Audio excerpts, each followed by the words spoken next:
So I went on my search, and along the way, as I said, I was guided by an explorer who came before me, right? Someone who saw. A guy named Syd Banks. George, I know, is going to be talking a lot more about Syd Banks. Other people are who actually knew him. I didn't know him. But he left journals, right? He left notes from his explorations that were captured in books and audios and videos.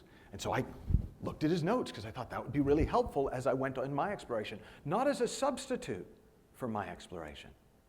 Right? If all I had done was read Syd's journals from his exploration, I would have come away as an absolute expert on what Syd saw. And it wouldn't make a damn bit of difference in my life. But boy, was it helpful before I put on my parka and hitched the dog to the sled. Actually, that is a horrible image. If I tried to hitch my dog, Sergeant Pepper, to a sled, I can pretty much tell you what would happen is he would sit very cutely, look at me, and just kind of wonder when I was going to let him off and give him a treat.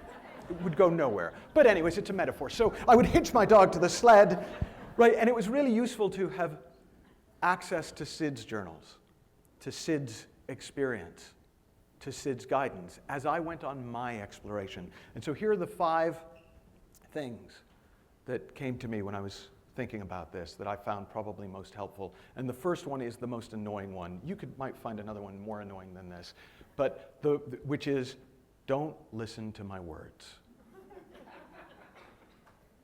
What do you do with that?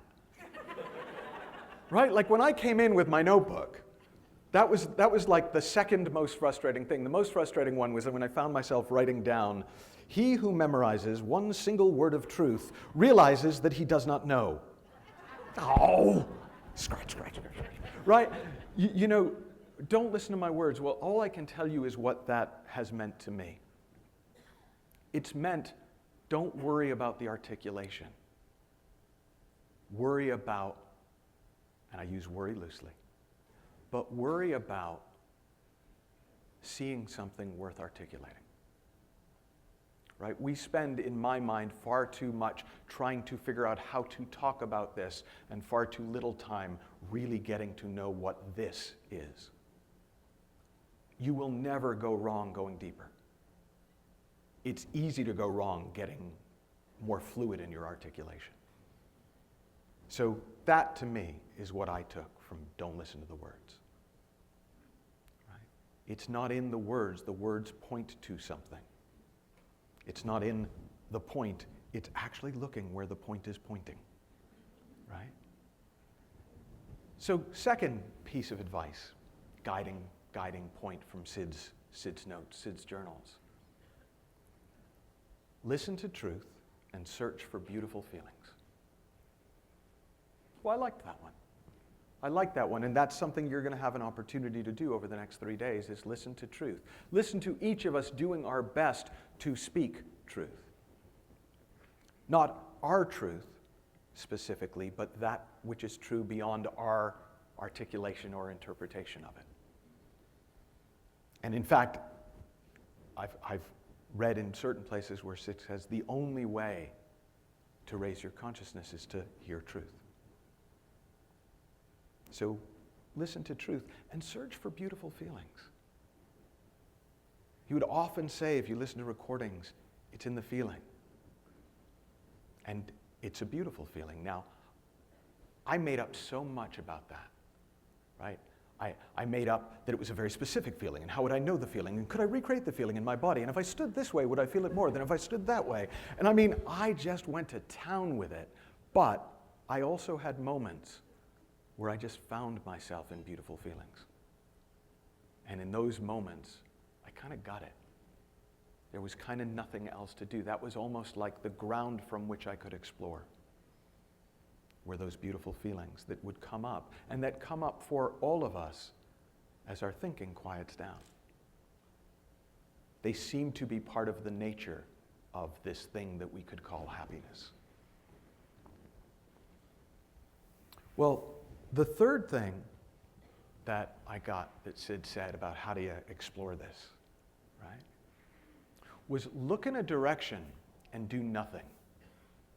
Now, this often seems to have become shortcutted in principles teaching to do nothing, which is terrible advice.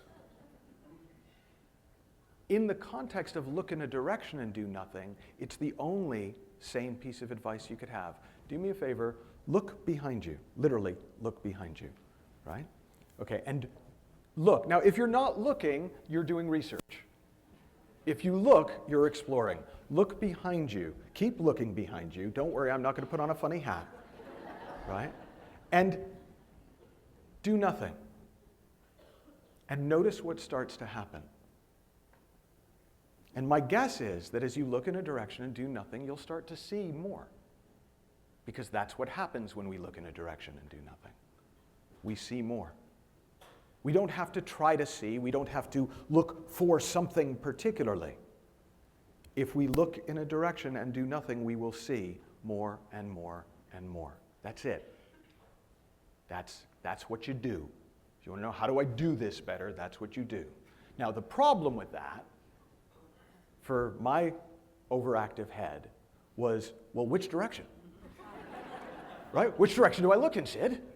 Right? And I would ask everybody in this room, right? Well, which direction do I look in? And they would say things like, look to mind. And I was like, I don't know where mind is. And then they'd say, well, look where you don't know where to look. And it drove me nuts. So I went back to Syd, right, to see if he had anything else to say on the matter. And he said, look within. Okay, that was a little more helpful to me. Now, I did briefly interpret that as literally, okay, scan my body and try and find, like, literally that. But as I listened more to truth and as I looked more within, it's simply to the inner world. To the world that's still there when you close your eyes. To the world that actually is a world of infinite possibility, not the world of limited reality that we tend to see when we open our eyes and look around. And that was helpful. But possibly for me, the most helpful, the most useful, the most impactful piece of advice I got from reading Syd's journals about his explorations as I set out on my own exploration was when he said, what we're looking for is a silent mind. What we're looking for is a silent mind. Now, I didn't intuit that. I thought I was looking for a certain thought, or a certain quality of thought, or a certain experience, or a certain feeling. But there was something very helpful to me in seeing that what I was looking for was a silent mind. And that what a silent mind wasn't a mind in which there was no noise. It was the mind within which noise comes and goes. It was the space within which experience comes and goes. It was the quiet within which we hear music. In fact, it's the quiet that makes music music and not just a bunch of notes. It's the space between the letters that lets us read the words. It's that which is always present underneath the infinite variability of our own imagination, of our own thinking, of our own personal mind. And that's kind of the best I got for you heading into these 3 days, is to let this be an exploration, not a search for the right answer, not a collection of data points. To see what you can see about the principles, not by defining them, but by seeing what it is that we're all attempting to define. To broaden your definition of happiness to something that's far beyond the opposite of sadness.